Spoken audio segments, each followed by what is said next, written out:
क्योंकि आज बात करने जा रहे हैं यहाँ पर फैमिली ट्रस्ट के बारे में, प्राइवेट फैमिली ट्रस्ट के बारे में। सबसे पहले ज़रा हमें यही बताइए कि ये क्या है और कैसे ये वसीयत से अलग है।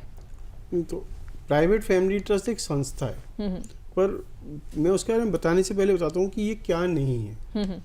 हम जब ट्रस्ट की बात करते हैं तो ज़्यादातर लोग सोचते हैं चैरिटेबल ट्रस्ट, राइट, जो डोनेशन या उसके लिए काम होती है, ये वो नहीं है। ओके, राइट, हाँ, पर ये अलग संस्था है, पर ये एक प्राइवेट संस्था है। ठीक है। एक चैरिटेबल ट्रस्ट आप पब्लिक के लिए बनाते हो, पब्लिक के भले के लिए बनाते हो, पब्लिक का या किसी एक पर्टिकुलर कम्युनिटी के लिए बनाते हो।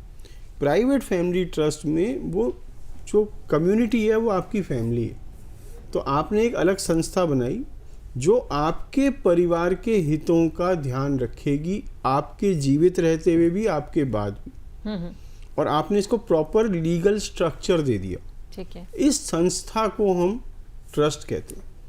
अगर मैं इसकी लीगल डेफिनेशन कहूँ तो वो कहते हैं, if A gives his property to be for the benefit of C, ये जो अरेंजमेंट है ये ट्रस्ट है। मतलब एक व्यक्ति ने अपनी संपत्ति दी दूसरे जने को, उसके बेनिफिट के लिए नहीं, किसी तीसरे जने के बेनिफिट के लिए। मतलब जो दूसरे को दी है, दूसरे को संभालने के लिए दी हुई है, और बेनिफिट है तीसरे का।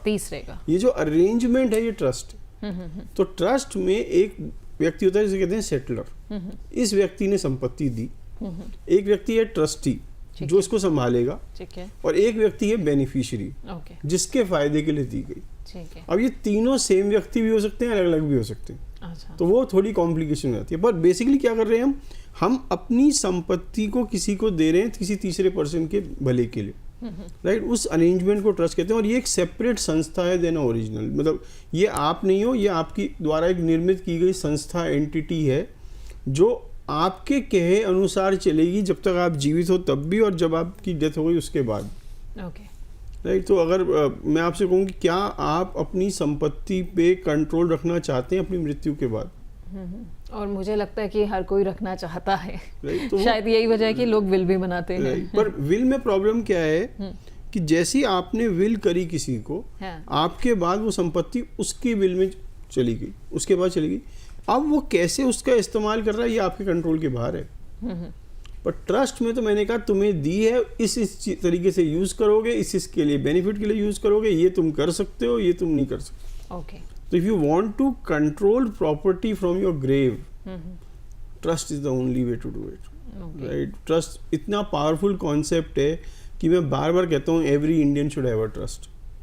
मतलब जहाँ जहाँ विल फेल हो जाती है, लेटर ऑफ गार्डियनशिप फेल हो जाता है, पावर अटॉर्नी फेल हो जाती है, ट्रस्ट काम कर जाती है। ठीक है। और हमने कितनी सारी संस्थाएं देखी, कितनी सारी बिजनेस फैमिलीज देखी हैं जो आज की डेट में सर्वाइव खाली ट्रस्ट के बेस पे कर रही हैं, है ना। टाटा सन्स ट्रस्ट है, राइट। जितने बड़े इंडस्ट्रियलिस्ट हैं सब ने ट्रस्ट बनाई है, चाहे वो अडानी हो, चाहे वो अंबानी हो, चाहे वो कोई और हो, राइट। सब ने ट्रस्ट बनाई। क्यों? क्योंकि उन्हें पता है कि ये कितनी बड़ी सुरक्षा देता है परिवार को, राइट। आप में से बहुत सारे लोग ना IPOs देखते होंगे, IPO के ऐड आते हैं पेपर में, आप उसमें स्पॉन्सर का नाम देखिएगा। ओके। 90% केस में स्पॉन्सर कोई ट्रस्ट होगी उनकी फैमिली की, क्योंकि उन्होंने क्या करा, अपने बिजनेस एसेट्स जीते जी ही ट्रस्ट में डाल दिए, और जब वो पब्लिक हो रहे हैं तो वो ट्रस्ट पब्लिक लेके जा रही है उनको। अच्छा। तो स्पॉन्सर के ओनर कौन है? वो परिवार नहीं है, उनकी ट्रस्ट है ओनर। ओके। क्योंकि उन्हें पता है कि जो हमारा रिस्क है, कभी भी हमारे बिजनेस का रिस्क है हमारे ऊपर आ सकता है, उसको अवॉइड करने के लिए उन्होंने क्या किया, बिजनेस एसेट को ट्रस्ट में डालो, मेरे अपने से अलग करो। अब मैं सर आपसे ये समझना चाहूँगी, आपने कहा कि ट्रस्ट जो है वो बेहतर है, लेकिन वसीयत में ऐसी क्या कमियां हैं या वसीयत क्या नहीं कर सकती है जो ट्रस्ट कर पा रही है, और क्यों हमारे लिए ट्रस्ट एक बेटर ऑप्शन है? देखिए, दुनिया में कैसी भी वसीयत बना लो वो चैलेंजेबल है। ठीक है। कोई भी उसे चैलेंज कर सकता है। चैलेंज करने के बहुत सारे रीजन हो सकते हैं, हमने बहुत सारा उस पर डिस्कशन भी किया है। ट्रस्ट चैलेंजेबल नहीं है। अच्छा। ठीक है, क्यों नहीं है चैलेंजेबल वो समझते हैं। वसीयत में आपकी प्रॉपर्टी आपकी डेथ के बाद ट्रांसफर होगी, राइट।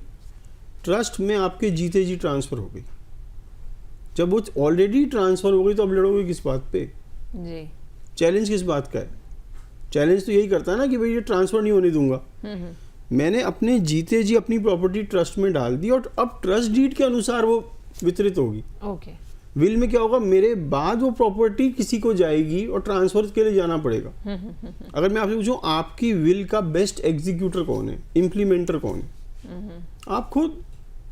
ट्रस्ट में आपने अपनी विल अपने जीते जी इम्प्लीमेंट कर दी, अब कुछ का जरूरत ही नहीं है, कुछ चैलेंज ही नहीं है, टाइटल चेंज ही नहीं होगा आपके बाद। बेसिकली ट्रस्ट जो है वो इम्प्लीमेंट साथ के साथ हो जाएगी, लेकिन वसीयत के लिए राइट, पहला बेनिफिट। दूसरा बेनिफिट, अगर आप चाहते हो मेरे बाद इसको जाए, इसके बाद इसको जाए, ठीक है, विल काम नहीं कर सकती, क्योंकि विल वन टाइम प्ले। अच्छा, मैंने कहा मेरे बाद मेरी वाइफ को, मेरी वाइफ के बाद मेरे दोनों बच्चों को। ठीक है। प्रॉब्लम क्या है, जैसे ही आपकी डेथ हुई और आपकी वो प्रॉपर्टी वाइफ को गई, अब आपकी विल इम्प्लीमेंट नहीं होगी इस पे, अब तो वाइफ की विल इम्प्लीमेंट होगी, उसकी प्रॉपर्टी है, ठीक है, आपकी तो रही नहीं। अब वो दोनों बच्चों को बराबर देना चाहे ना देना चाहे, किसी तीसरे को दे, वो उसकी मर्जी, आपकी इच्छा नहीं चलेगी इस पे। अच्छा, पर ट्रस्ट में ऐसा नहीं है। ट्रस्ट में आपने कहा मेरे बाद मेरी ट्रस्ट को, और ट्रस्ट में लिख दिया ये होगा। अच्छा, अब इच्छा आप ही की चल रही है, क्योंकि टाइटल तो दोबारा ट्रांसफर ही नहीं करना, वो तो एक बार हो चुका ट्रांसफर, राइट। तीसरा, हर एक प्रॉपर्टी के दो पार्ट होते हैं, एक होता है टाइटल ऑफ द प्रॉपर्टी, एक होता है कंट्रोल। टाइटल मतलब किसके नाम है, कंट्रोल मतलब किसके कहने पे चल रही है। अगर मैं आपसे कहूँ आपको इन दोनों में से केवल एक मिलेगा, या तो टाइटल ले लो कंट्रोल छोड़ दो, या कंट्रोल ले लो टाइटल छोड़ दो, तो आप क्या चूज करोगे दोनों में से? कंट्रोल। कंट्रोल क्यों? कंट्रोल क्यों? क्योंकि इंजॉय कंट्रोल करते हो, है ना। ताजमहल मेरे नाम है, मैं जा नहीं सकता वहां पे, तो क्या फायदा उसका? कंट्रोल ही आप इंजॉय करते हो ना। जी। Trust allow you to control property without having title. Title किसका है? ट्रस्ट का। कंट्रोल किसका है? आपका। और इसका फायदा क्या है? जितने आपके रिस्क आपकी प्रॉपर्टी पे ट्रांसफर हो रहे हैं, वो इसलिए हो रहे हैं क्योंकि वो आपके नाम है। अच्छा, अगर ये प्रॉपर्टी आपके नाम ही नहीं है और खाली आप वहां पे मैनेजर की तरह काम कर रहे हो, तो आपके रिस्क तो ट्रांसफर ही नहीं होंगे ना। ट्रस्ट में you can control properties without having title.